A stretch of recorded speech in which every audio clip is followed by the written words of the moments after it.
right, so here we are. It's game number 2 of IPL Fight Club. We have our reigning champion, Team Acer.Nerchio, up 1-0 here. He is our red Zerg at the 12 o'clock position on Terminus.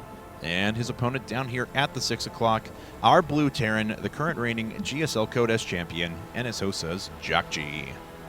That's right. So cross positions, this it's hard to tell if this is exactly what Jjakji wanted or not. Sure. I think he'd be happy with something where he'd be next to his opponent. You know, agree. maybe if Nerchio was at the 9 o'clock position, Sure. and he could harass the third or something like that. Yeah. But either way, I mean, it's a pretty good map for Jjakji. Yes, you know, we've heard this a lot. You know, conventionalism suggests that big maps are good for Zerg, but this one not really the case. I mean, you have, you close off this little choke point right here in front of your natural. It's very, very easy for a player to take 3 bases, and then if you want to take a 4th and maintain that 1 base advantage as a Zerg player, you know, this is really exposed base here in the middle of the map. If you decide to go far away, it's unlikely you'll be able to connect creep there, and then you have to deal with a dropping Terran player. So, with Jjakji's style of play, I definitely like this map choice. Yeah, we'll have to see how exactly he decides to use the map. I would assume we're probably going to see, you know, some Marine tank, Sure. medevac drop play again. But, you know, you never know. He does have some different strategies he likes to pull out from time to time. Nerchio, though, going for the hatch first, very, very normal. What I'm kind of curious the most to see from Nerchio is if he's going to try to take that really fast third, or if he's going to go ahead and get a macro hatch before anything Sure. else and kind of feel out his opponent a little bit with that. And looks like he's going to make his way over to the right at first and then scout cross positions. Of course, this is not a map where you have any force positions one way or another, so your opponent can spawn at any of the 3 locations. And we're going to see what Jjakji's going to move into. It looks like it's going to be a gasless expand here. Some players have been doing the reactored Hellions after an expansion. But we'll see what Jjakji ends up moving into. Well, we've seen players lately like Slayers MMA to go for the 1-Rax expand into Reactored Hellion, into Cloak Banshee, into Mech. So Terrans are really starting to mix it up when it comes to their openings right now, especially in TVZ. It seems like that's a matchup where Terran kind of has the most flexibility, and it's kind of all a matter of map control. Yeah. You know, it used to be where the Marines would be out really early on and they would kill a little bit. Then the Zerglings would come out and get map control. And then, then the Terran would push, and that would be it. Then after a while, it was the Marines would be out, then the Zerglings, then the Hellions, then the Mutalisks, then Terran moves out with Thors and the army and stuff like that. Sure. So, you know, now we've got the Zerglings taking map control, and we've got the Hellions coming out to stop that, but we've also got Banshees as well to harass. So it's just kind of layers upon layers that are getting added on to each of the matchups in StarCraft 2. And it makes for a really, really interesting first few minutes in every game, too, because you never quite know what you're going to see now. It's kind of cool. I definitely agree with you. That's a really good assessment of the state of TVZ right now. And look at that. Jjakji did decide to double gas, so a factory is coming down next. Throwing that next to his barracks suggests that he's going to have a reactor here in just a second, which there's the 50 gas. And waiting, there's a reactor. Yep. Reactor Hellion is definitely the way to go these days in TVZ. Yep. It's safe, it's stable, you can do some damage. On smaller maps, you do need to sometimes worry about people rushing for like 7 or 8 roaches when they get 2 bases. Like players like Stefano love to do that. But on a big map like this, the likelihood of that is pretty minimal, so Jjakji is going to be completely safe with this. Yep. Looks like that is going to be the case. And there's a second I factory, like it. so may see some mech play. You know, although I got to say, it might be double reactor Hellion as well. That is something that some players have decided to do recently. Certainly getting a good long glimpse inside the base before dying here. Yep. So we'll have to see if he decides to build another reactor with that barracks, and he will. Yes, So okay, it will be that double reactored factory. This is getting to be really common on the Korean server. Oh, and a Roach Warren going up for Nerchio. I think he's reading the situation really, really well. Obviously, a lot of Zerg players would get a Roach Warren in this situation anyway. Right. But, now we'll have to see if he gets enough roaches, because when you've got that double reactor factory, sometimes, even with the roaches out, Terran can just overrun you with this just the sheer amount of Hellions you get with this. Yeah, definitely agreed.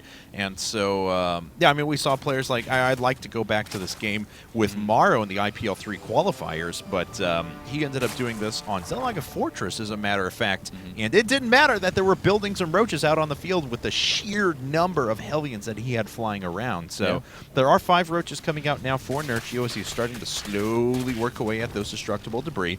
The Hellions are going to have a hard time getting in right away just because of good positioning with the Spine Crawler up at the front. There are queens to defend.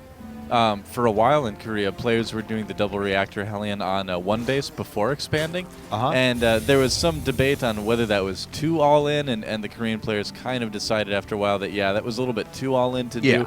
Because you could still do the damage, but if you didn't end up winning with it, you were suddenly, you know, way behind. So a lot of players have been doing it after a really fast expand, like, you know, what we saw Jjakji do here. And Jjakji's going to have to back away with his first few Hellions. He does have +1 vehicle weapons already on the way, producing 4 Hellions at a time. But, of course, he is accumulating quite a bit of gas at the moment. Yep, not bad at all. You're not going to be getting Blue Flame anytime soon with this, so the one way you can kind of make your Hellions a little bit more effective is to get a quick +1, and that later benefits you, you know, down the road, too. And he actually waited for the Roaches to pass him on by as he decided to move to the next Xel'Naga Tower. We'll see if he decides to retreat back because, some Roaches are going to make their way in, and there's only a couple of Hellions up to defend. Yeah, it's only 6 Roaches, so I think with the Hellions and the SCVs, he should be able to get a nice surround here and kill these Roaches. Yep, that's exactly what he's going to do. He's going to run his Hellions possibly into lane. Oh, he's going to bring those back just to say extra safe. Yeah. All right. Looks like those SCVs repairing up pretty much everything. A few Hellions have, of course, gone down as these Roaches are pretty resilient against Hellions individually. And now the jig is up.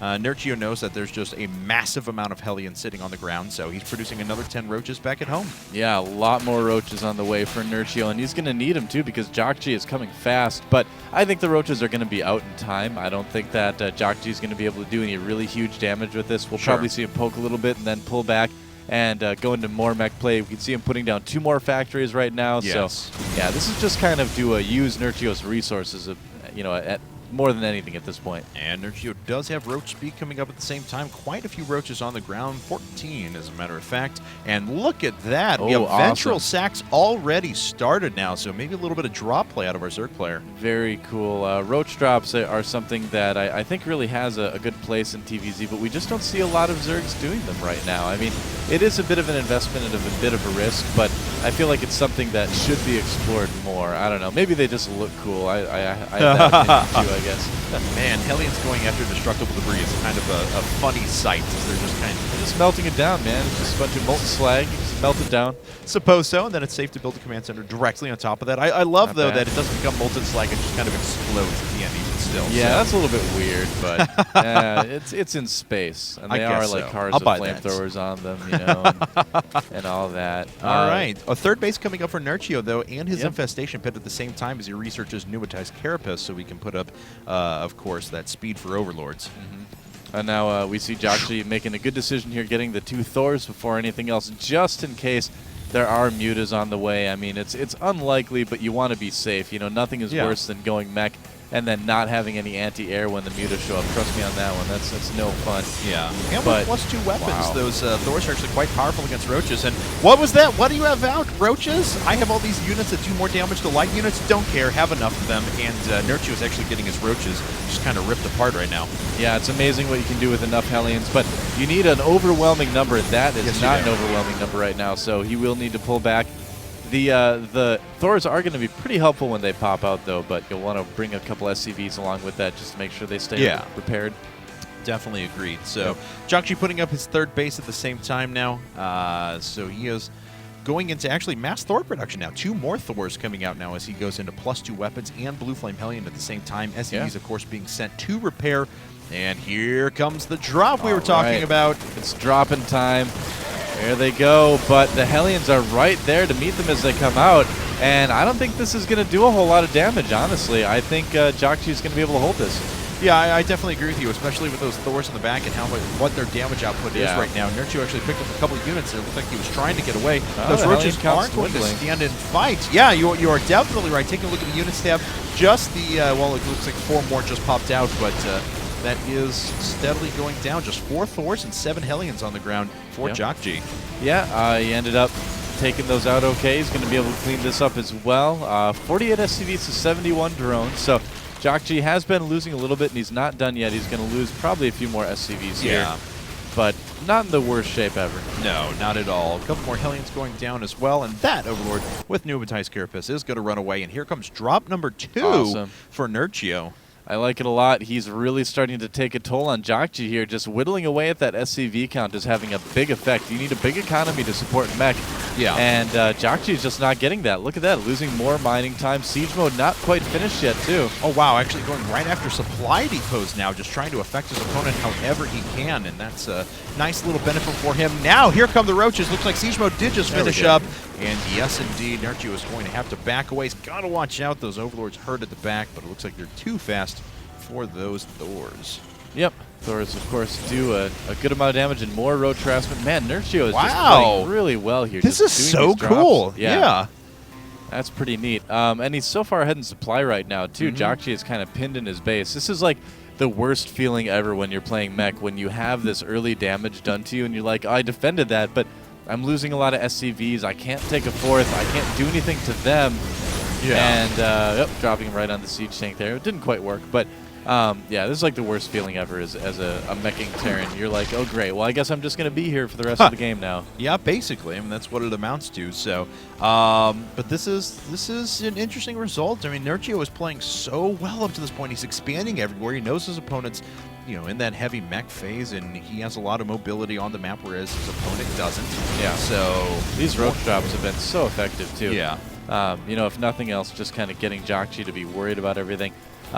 So at this point, Jjakji is going to be getting his upgrades here. May decide to move out and do some sort of big death push with +3 weapons once that finishes.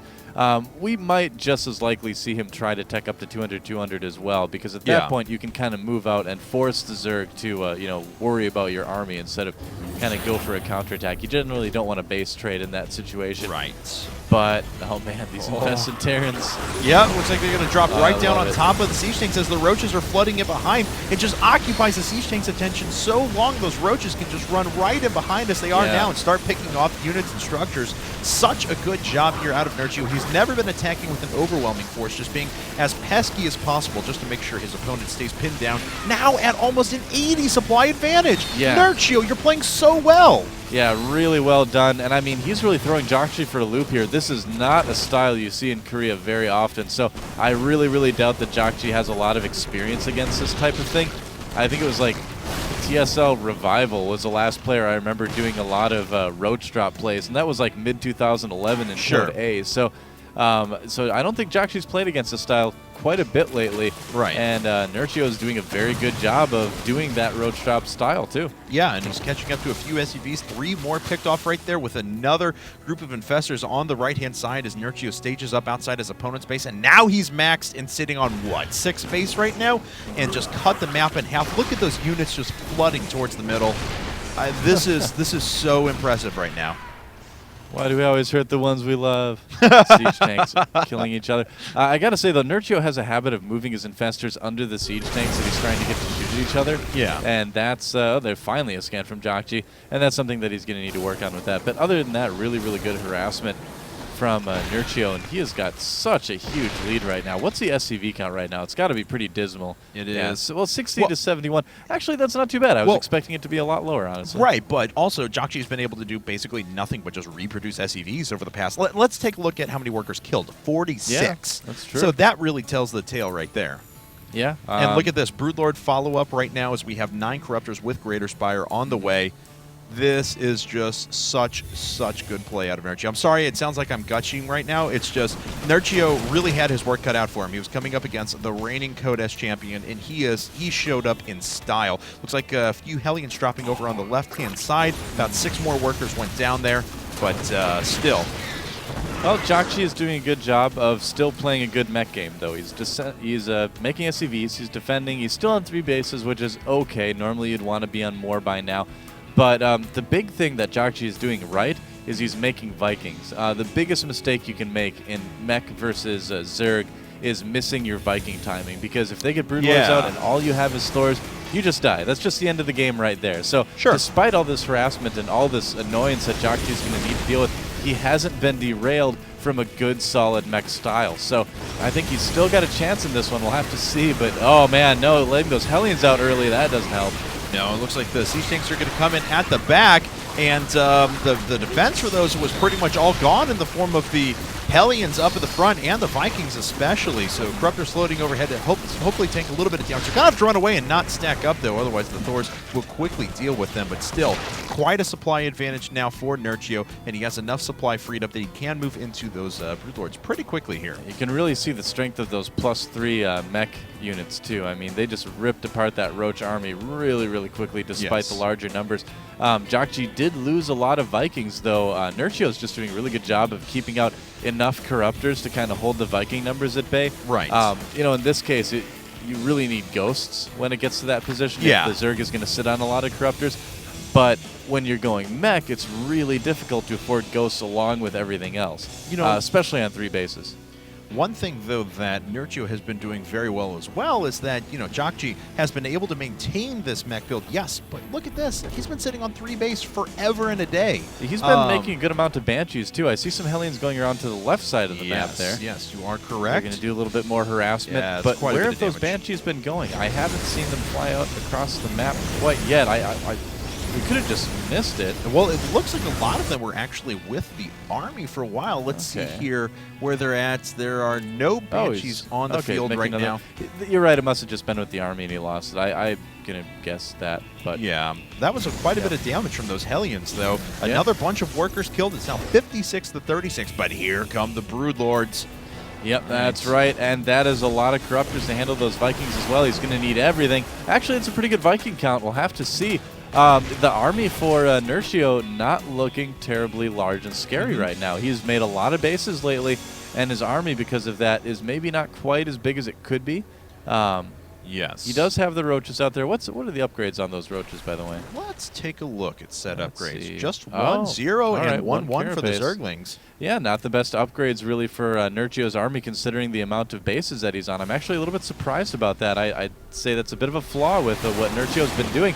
But here's the big fight. Now the Vikings going in, focusing down the Corruptors before the Broodlords, but between the Infestors and the Corruptors, I don't know if there's going to be enough Vikings. Good Fungals. Great Fungals actually hitting. So those Vikings are being pushed back slowly but surely. They're all very low health.